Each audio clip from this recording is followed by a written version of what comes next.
बहू, तुम मेरे घर की इज्जत हो। मंदिरा जी सुबह उठती है और अपनी भाभी को रसोई में काम करते हुए देखकर भड़क जाती है। ये क्या वसुंधरा, बहू के होते हुए तू रसोई में चाय बना रही है?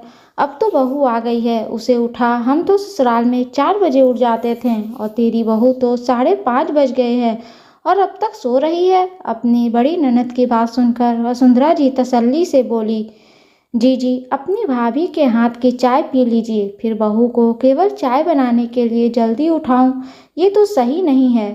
वो भी तो रात को देर से सोई थी, फिर इस उम्र में नींद भी गहरी आती है।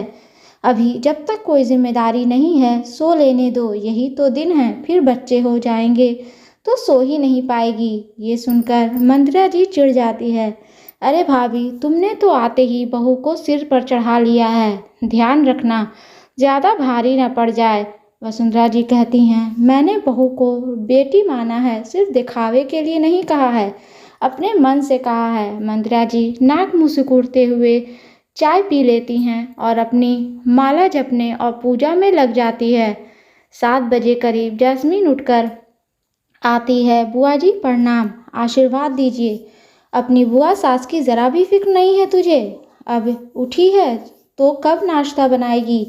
चाय पानी के काम तो तेरी सास ने निपटा दिए हैं, अब तू नाश्ता तो बनाकर खिलाएगी या वो भी नहीं? मंदिरा जी ने जस्मीन को ताना देते हुए खरी खोटी सुना दिया। बुआ जी, आप जो कहेंगी वो बना दूंगी, बस आप बताइए आपको क्या खाना है? जैस्मीन मुस्कुराते हुए बोली, मुझे तो तेरे हाथ की कचौड़ियाँ खानी है। ये सुनते हुए जैस्मीन के हाथ पैर फूल गए। उसे कचौड़ियाँ ढंग से बनानी नहीं आती थी। मंदिरा जी ने वसुंधरा जी को भी रसोई में जाने नहीं दिया। अंदर रसोई में जैस्मीन यूट्यूब से देखकर नाश्ता बनाने में जुड़ गई। काफ़ी देर बाद वसुंधरा जी किसी बहाने से रसोई में आईं। उन्होंने मसाला चखा तो कचौरियों के मसाले में नमक मिर्च काफ़ी तीखा हो गया था। शायद जैस्मीन ने 2 बार डाल दिया था और कचौरियाँ काफ़ी कड़क बनी थी। शायद जैस्मीन उनमें रोगन डालना भूल गई थी। बाहर की दुकानों के कचौरी का स्वाद तो मंदिरा जी को पता था। अब ज़्यादा समय भी नहीं था, मंदिरा जी को भूख लग रही थी। वसुंधरा जी ने अपनी सोसाइटी के फूड ग्रुप में मैसेज डाला। उनमें से उन्होंने मैसेज देखा कि सुबह के नाश्ते में कचौरियाँ उपलब्ध है। ये मैसेज पढ़कर वसुंधरा जी ने तुरंत ऑर्डर किया और ड्राइंग रूम की बालकनी से लेने को कहा, जो पड़ोस वाली की बालकनी से लगभग जुड़ी हुई थी। उन्होंने डिलीवरी पड़ोसन के यहाँ करने को कहा। 15 मिनट में कचौरियाँ आ गई। इतने में जैस्मीन ने हलवा बना लिया।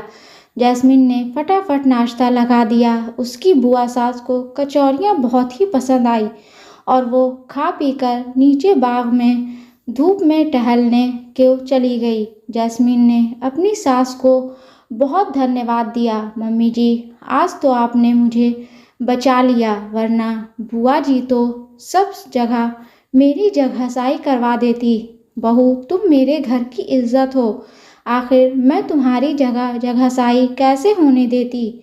जीजी तो पूरे ख़ानदान में ये बात फैला देती। मुझे पता है तुम बहुत अच्छा खाना बनाती हो और आज थोड़ा सा मसाला ज़्यादा हो गया। मैंने कचौरियाँ चखी तो पता लगा ये तो जीजी कभी नहीं खा पाएंगी। जिस तरह एक माँ अपनी बेटी की कमियाँ ढकती है, बस वही फ़र्ज़ मैंने निभाया है।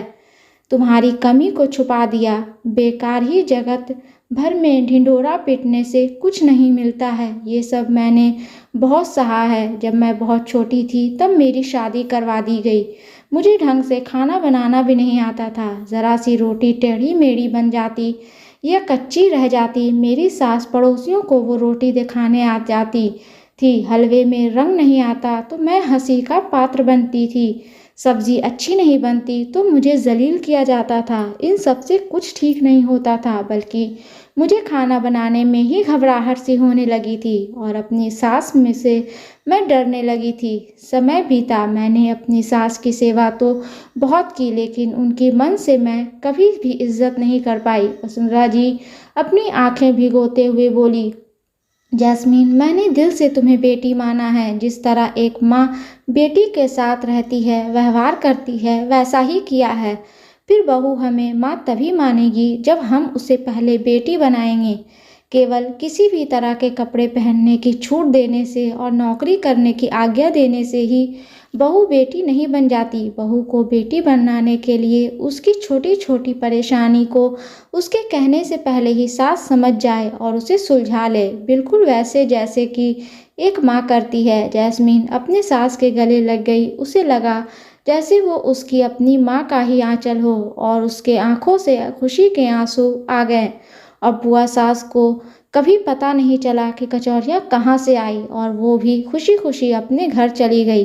दोबारा बुआ सास के आते आते जैस्मिन ने पूरा खाना बनाना सीख भी लिया था। दोस्तों, ये स्टोरी आपको अच्छी लगे तो प्लीज़ इसे लाइक करें, शेयर करें एंड सब्सक्राइब करें। और इस स्टोरी के बारे में आपकी क्या राय है हमें कमेंट बॉक्स में ज़रूर बताएं। और हाँ, बेल आइकन को प्रेस करना ना भूलें, क्योंकि ऐसे ही आने वाली स्टोरी आप तक सबसे पहले पहुंचती रहेगी। धन्यवाद।